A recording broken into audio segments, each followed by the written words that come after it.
Welcome. It's our first meeting of 2024. A very happy new year to everybody, wherever you are in the world.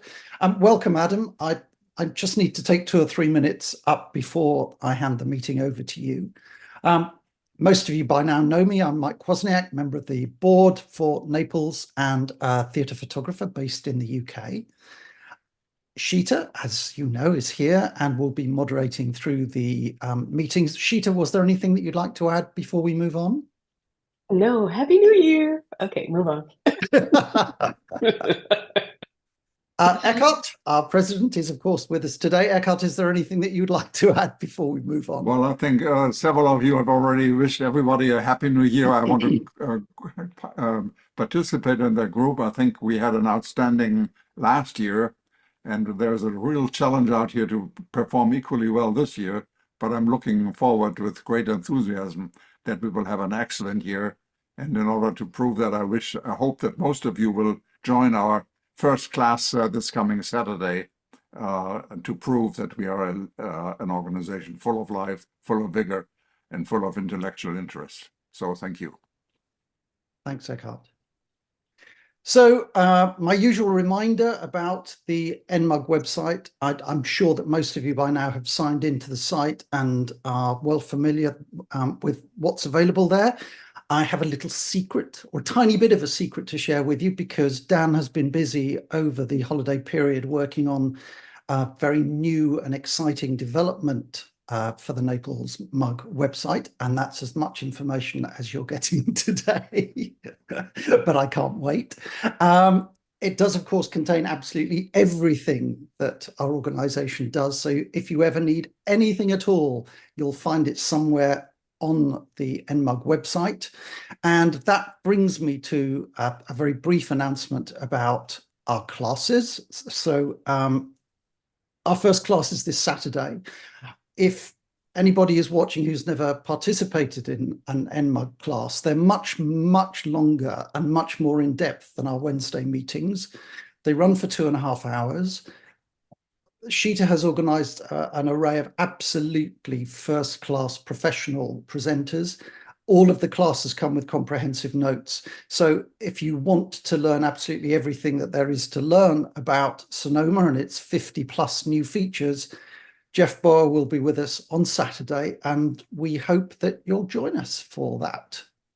Next week's topic and speaker is Jim Newman, who I don't know, and nor do I've never heard of Devon Think, but the description of the software certainly makes it sound like something that we all ought to know about. So we look forward very much to meeting Jim next Wednesday.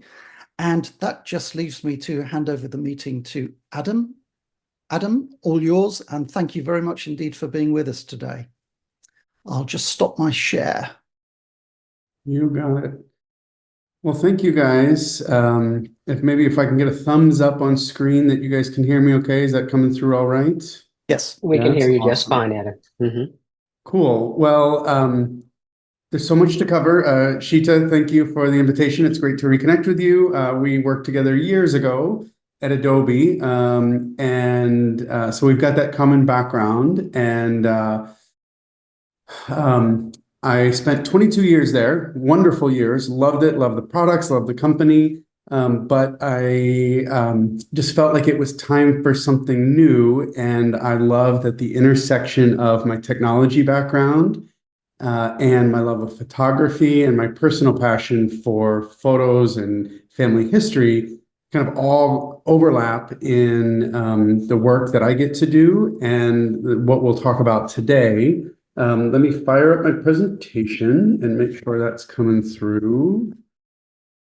All righty, perfect. So the book that I wrote last year is called Declutter Your Photo Life. And the funny thing about this topic is when I say declutter your photo life, I think I saw there's like over 100 people here, which is amazing. The thing about declutter your photo life is people are thinking about totally different things. Some of you are thinking about a picture like this, where it's like digital gadgets and memory cards and things like that.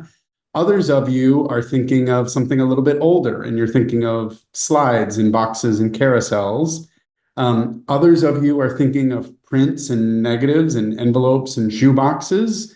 And then some of you are thinking about stuff that was shot on your iPhone and synced automatically to your computer, and they're already on the computer. So the cool thing is the work that we do and what I wrote about in the book covers all of these. And so what I want to do today is take you through what we use as our 5-step workflow. And it's really like the outline of the book as well. So you kind of get a flavor for it and see if it's interesting.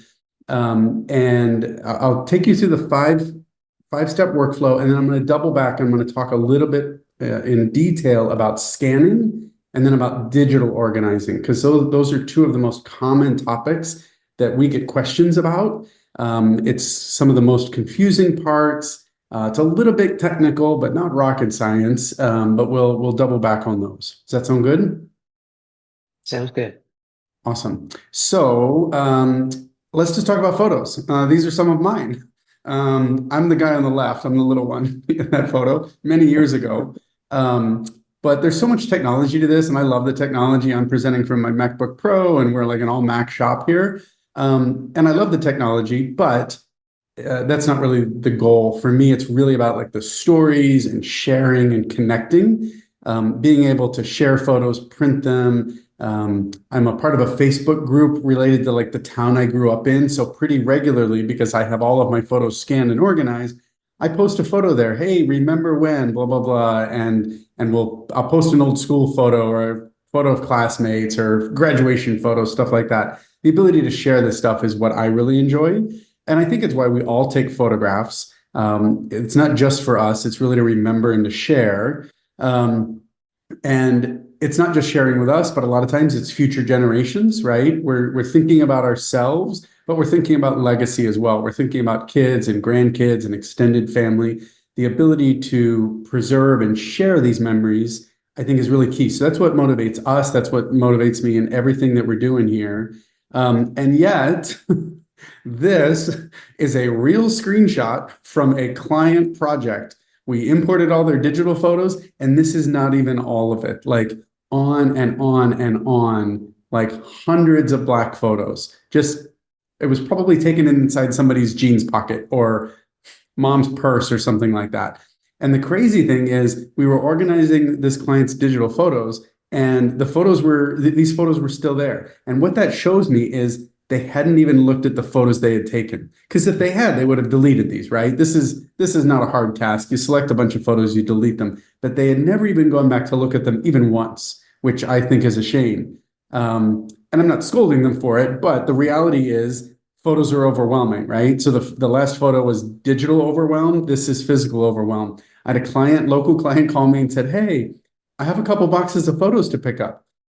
We spent 45 minutes loading, and this isn't even all of them, 45 minutes loading bin after bin after bin out of our basement into our minivan. We had to fold the seats down. It was full of photos. The number one word that our clients tell us is that they feel overwhelmed by their photos, digital or physical. It's just overwhelming. They know they're important. They prioritize them, they value them, but they don't always know where to start. And the funny story, so my company is called Chaos to Memories. I think it describes kind of what we do, but I wanted to tap into that feeling of being overwhelmed. And when we started the company, I liked that so much that I went and looked for the domain name, and it was actually for sale. And I was like, ooh, I'm going to go for it. I'm going to buy it. The problem was it was selling for $183,000. And I was like, it's not that good an idea. So I passed, and here we are, Chaos to Memories. But anyway, both of these pictures hopefully tap a little bit into like maybe how you feel sometimes about your photos. But the good news is the workflow I'm going to show you gets you 4 things, okay? Number one is all your photos are sorted. So they're chronological, they're sorted. After they're sorted, they're also searchable. And this is a crazy thing because we search for everything. We search for movies we want to watch, music we want to listen to, Airbnb places we want to rent, flights we want to take, all of these things. But most of us if we get out our phones, we like scroll. We're browsing for our photos in most cases, which is kind of crazy because I would argue our photos are way more precious than like the t-shirt I want to buy online, right? So we can make photos sorted,